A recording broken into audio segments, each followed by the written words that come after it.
Let's welcome Michael Burch to the stage.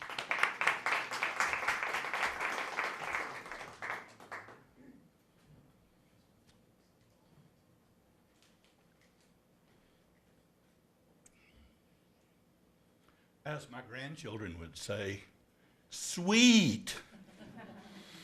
So nice to be here.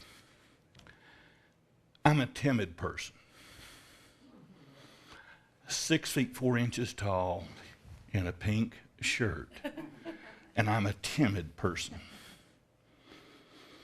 It's true. If we were at a reception or something, I'm the guy over here behind the ficus tree, wishing I were anywhere else, but here I am. But be that as may, I've had an interesting life, and I want to tell you about a couple of my friends. I'm from the area, and when I was in the 3rd grade, my mom and dad moved from one small town in western North Carolina, about 25 miles to another small town, which was closer to where Dad worked. We did it over the Thanksgiving break. Wet, cold, muddy. Monday morning, Mother took me to school to sign up for the 3rd grade. I walked into a room of 30 total strangers and a teacher. I didn't know anybody. I'm shy, I'm timid, and I'm by myself. Recess came. I'm standing by the playground. The guys are over here playing ball or something like that, and the girls are over here doing girl things. And I'm kind of wishing I were somewhere else. And this kid walked up and he said, after he did that boy thing, and punched me on the shoulder, I'm Ain't. You're new. I said, yeah. He said, you want to play airplane? Yeah. So we spent the rest of the recess period with our arms extended from our bodies, screaming at the top of our lungs, playing airplane all over the playground. And I had a friend for life. Now, I need to tell you some stuff about Ain't, because that was his name. Antonio Montanelli. Ain't. Good old Western Carolina boy. Western Carolina name. You would think with a name like Antonio, he would have the moniker of Tony. Well, in his extended family, there were 3 Tonys already. So one of his uncles, in a moment of inspiration, said, you're Ain't. And Ain't he was from then. And if I see him tomorrow, he'll be Ain't. And he still is. A good friend. But in the meantime, I need to tell you about somebody else. Because I grew up like everybody does, and I went to college. I was still that timid, introverted, shy young man by now, until I met my roommate, Edward Thornton Eskridge III. Eddie to his friends, and Fast Eddie to the rest of us that knew what he was up to. Eddie was everything I wasn't. He was compact, a gymnast, had never met a stranger, had enough confidence for both of us. With Eddie, I did a lot of things that I would never have considered doing by myself. I free climbed. I kayaked. I spent weeks in the woods with nothing but a backpack and loved every minute of it. But unfortunately, time does not stand still. Or maybe it's fortunately. So we graduated from college, and Eddie went into the service. And my draft number was too high, so I went to find a job. And instead of going to graduate school, I got married. Interesting choice. But time passed, and that wife went away, and I was back in western North Carolina having a beer with a friend of mine in one of the local taverns. And he said, "That's Zane over there. Remember him from school?" I said, "Wait a minute. There's no way that's ain't." Because this was a scruffy, beardy, scraggly-headed, blue jeans ripped biker dude. And the last thing I remember, Ain't was an associate professor of biology at a university. So that ain't. Well, it was. It really was. And we had a couple of cold ones and caught up on time and things like that. And he went his way and I went mine, and we exchanged phone numbers. And a couple of weeks later, I got a phone call. And it was Ain't. And he said, "I've got a still." I said, "You've got what?" He said, "I went to Atlanta to a antique flea market, and I bought a still. Want to help me make moonshine?" I've never been able to say no to that man at all. I said, "Sure. What do you want to do?"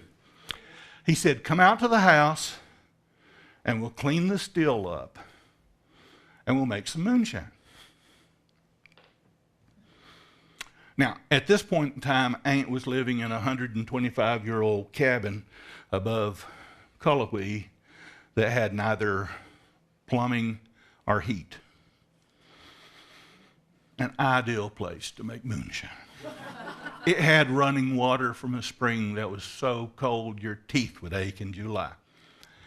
I said, "What do I need to bring?" He said, "Come on out and bring some silver sorter." I said, "Okay." He said, "I don't know if it was put together with lead sorter or what, but we don't want to get poisoned." So I went out, and Aunt and I spent a week or two. We disassembled the still completely. We cleaned all the corrosion, the crud, the accumulation of ages sitting in somebody's barn off. It shined brightly copper, a beautiful work of art that I had sorted back together with a silver sorter. Had cleaned and purged it with lemon juice. We did a test run with salt water. Put the salt water in, brought it up to a boil, let it go through the worm, drip out, fresh water, or sterilized water for a lab. So the still worked. Now, we wanted to make some moonshine. So there was an orchard above the cabin that was disused. The trees were dying, but there were apples on these trees. So we loaded the bed of Aunt's pickup truck up with apples, took them to Topton to the apple press, and had them pressed for the cider. With one exception, we brought the crushed apples back to Cullowhee with us.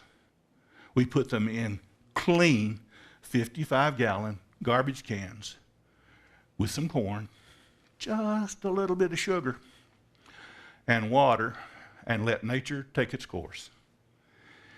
And in about 3 weeks, 3 impatient weeks, it had.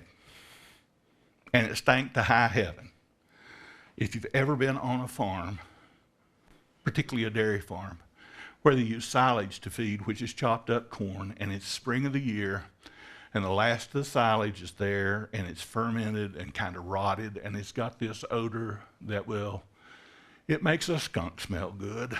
Anyway, We had this, so we strained some of the juice, put it in our still, screwed the worm on it, hooked the water up so the cold water would come down and help the condensation of the fluids, brought the heat up under it, and sat back like two kids waiting for Christmas morning. Anticipation. It dripped. Tink, tink, tink, tink.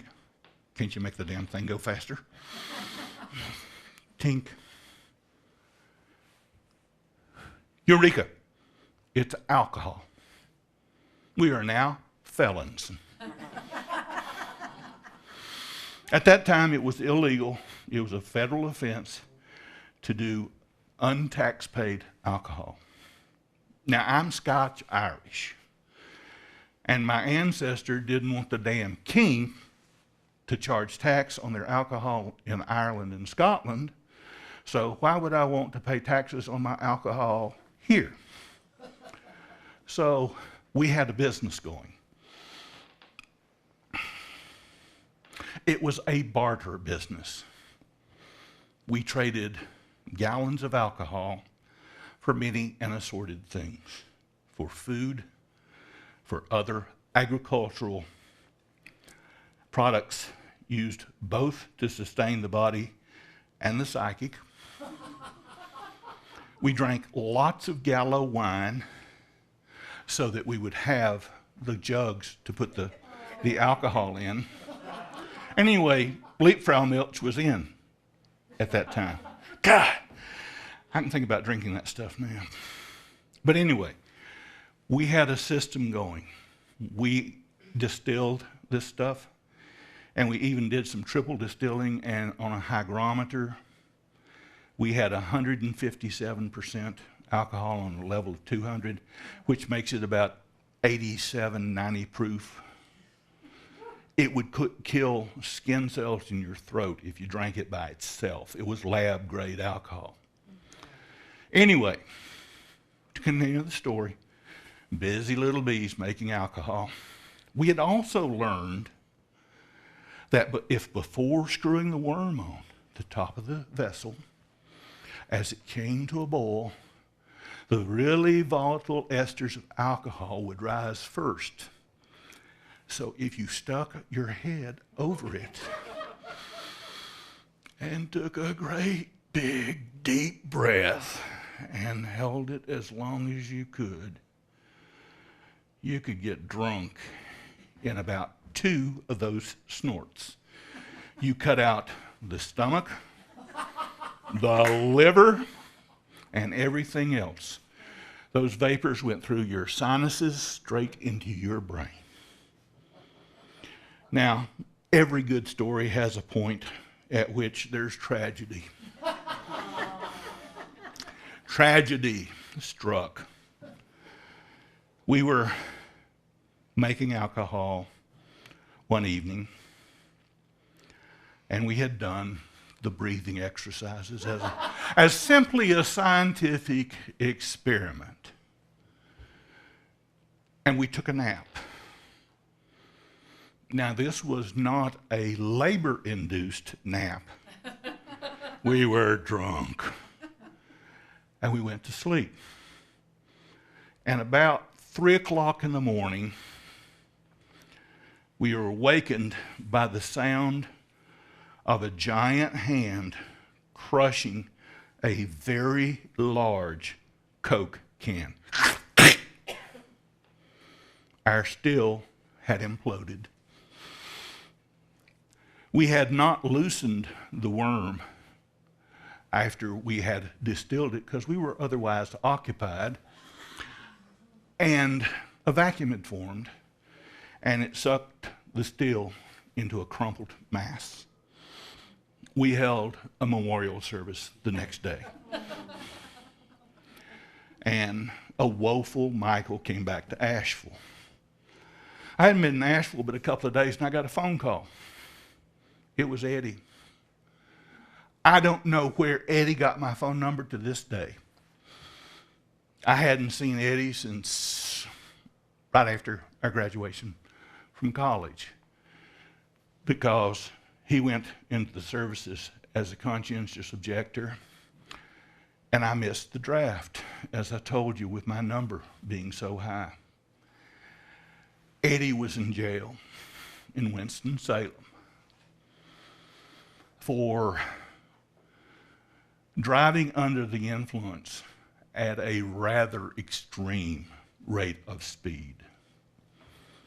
It wasn't the first time this had happened. I found out that he had, 4 outstanding warrants. So when they stopped him this time, he went to jail.